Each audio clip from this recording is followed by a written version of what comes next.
What you do is you merge together three different fields. You've all Harari this. You're like, Yes. You're doing the neuroscience, you're doing the clinical psychology, you're doing The attachment the piece. attachment. Yeah, and you're creating what you would call now. Like this secure priming therapy. Yes. But it's not only therapy and coaching, but it's also the way I started creating it, actually. I started creating a course for high school because I think anybody could learn. I had a student and she wanted to do some sort of an exhibit, a science exhibit on the social brain. And she asked me what would be the most important lessons. And I came up with 5, and then actually like 3 of them made it into the book. And it was the things that I thought would be the most beneficial for people to know. And then I thought, I can actually make a course out of this where people can actually learn.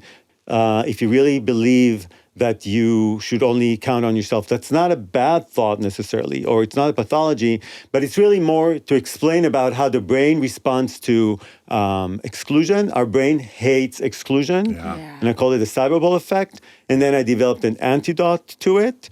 Like, how do we sort of then create the opposite? Because our brain loves hyper-inclusion or hyper-connectedness. It just loves it. And then how do we then orchestrate that in our everyday life? So these are the 3 lessons that I started the book with. Yeah, so you talk about the science of the brain in part 1. So what do we need to understand about how the brain works? So our brain loathes exclusion. That was like the most important thing that I would start with. It's just like, and that's, I call it the cyberball effect. The biggest thing is safety, because we're not descendants of eagles or elephants or lions. We're not. We're these like primates who lived for a long time in the middle of the food chain.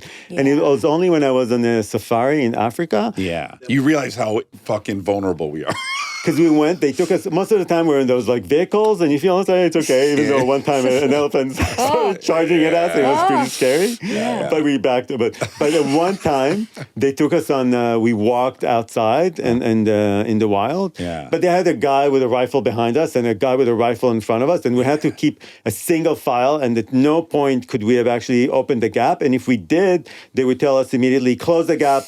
And then I realized, wow, when we were there, there's no people with rifles in the front. And then it's not about just like, I like being hyper-included. It's so nice. I love it. It's so comfy and warm and cozy. It's more about if you're excluded, then you can fall prey at any second. You're dead. Yeah, you're dead. Yeah. It's life or death. And the fact that we're all close to each other here, for example, now. So if a predator came, I have like a 66% of survival, better than if I were by myself, because they're going to go after you. Right. Rob's fucked. He's going to get picked off back there behind that wall. Well, not if they come in this way, then he'll run out that door and he'll be safe.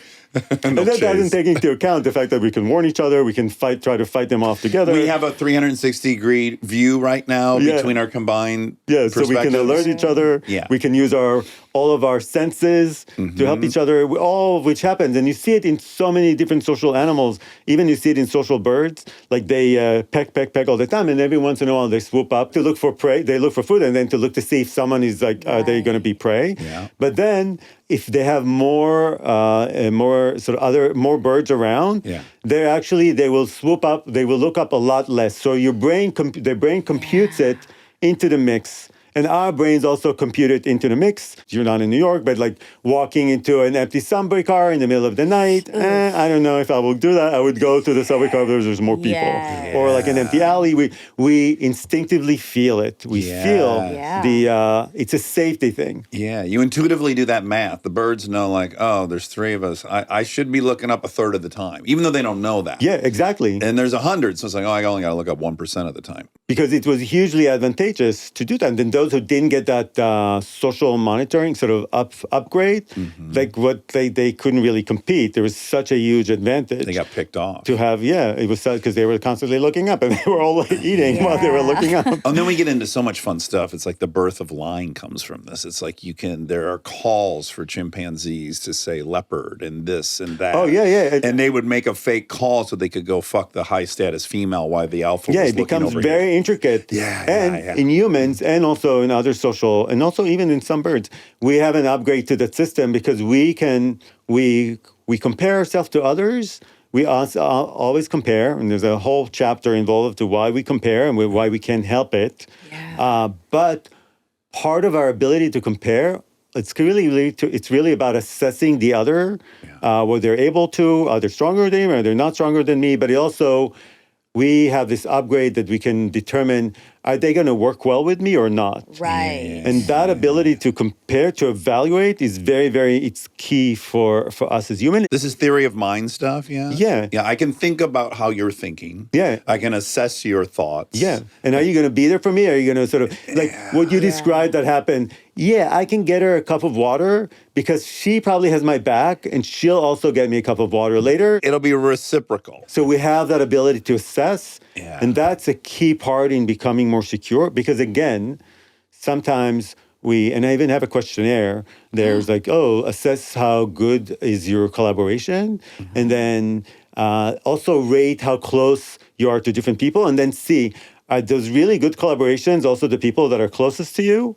Because if not, maybe you want to think about changing your priorities, your relationship priorities in the process of becoming more secure. Yeah. Interesting. Cyberball effect. Right. So the cyberball effect, basically, it's an experiment. It's based on the cyberball experiment. And basically what happens, you're playing a game of catch with two other people on a video game, a very rudimentary video game, two-dimensional. And all of a sudden, they stop throwing the ball in your direction, and the brain hates it, and psychologically, we hate it. You see areas of pain, distress, self-scrutiny, in the brain, they all sort of light up. The amygdala's on fire? Is that what's happening? Certain parts of the amygdala, other areas of self-scrutiny. Okay. It's all threat and what's happening and why is it happening. And also potentially also pain, experiencing it as pain, not too different from physical pain. Yeah. It's very, very distressing. Yeah. And psychologically, they looked and they found that certain domains are being affected. That I personally was very surprised by it. We feel that life is less meaningful, less in control of our life, and less self-esteem. Oh, yeah. And less self-esteem. Yes. So things that I always thought, my self-esteem is not related to, or how much control I have over my life, or that life is meaningful. Why does it matter to who is interacting with me? It's things that come from within. They don't come from within. Yeah. And they found the opposite of the cyberball effect when you actually put the person in the middle. And now I'm in the middle, and I'm throwing the ball to you, you'll throw it back to me, I'm throwing it to you, you're throwing it to me, I'm hyper-included now. Yeah. So basically, you see the opposite. You feel that life is more meaningful, you feel that more self-esteem, and you feel greater control in your life. Yeah. So these are amazing things that we can create by hyper-inclusion. But the question is, how do you create that? Right. Yeah, how do you create that? Teach us. So that's when I came up with these 5 pillars. CARP. The CARP. The 5 pillars of secure life, which consists of consistency, availability, responsiveness. And then you also have to make sure, it's not enough that it's I'm consistent, available, and responsive. You have to make sure that the other person experiences you as reliable and predictable. And that creates CARP. So it's a 2-factor authentication. Yeah. It's something that happens in a relationship. So if you learn to be CARP and you can also teach others to be CARP with you, then you can really create that sort of hyper-included, and it's not that hard.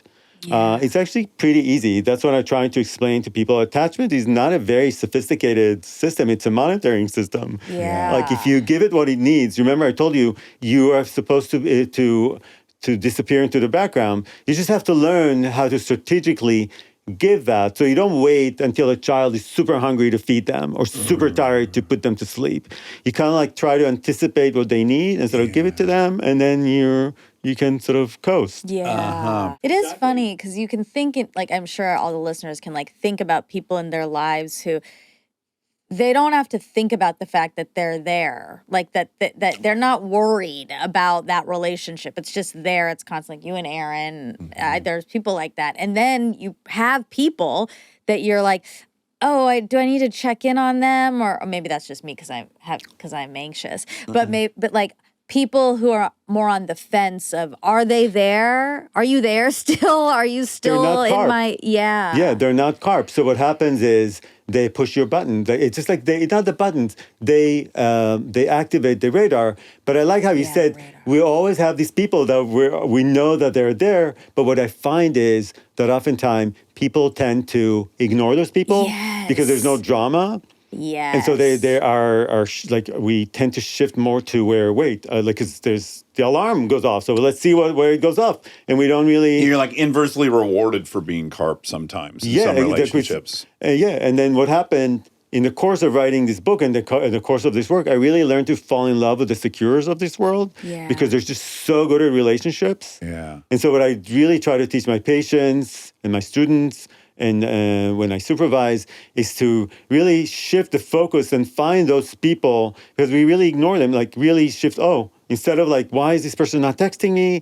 But this person texts me all the time. Yes. Why shouldn't I text them? Right. More energy there. Yes, exactly.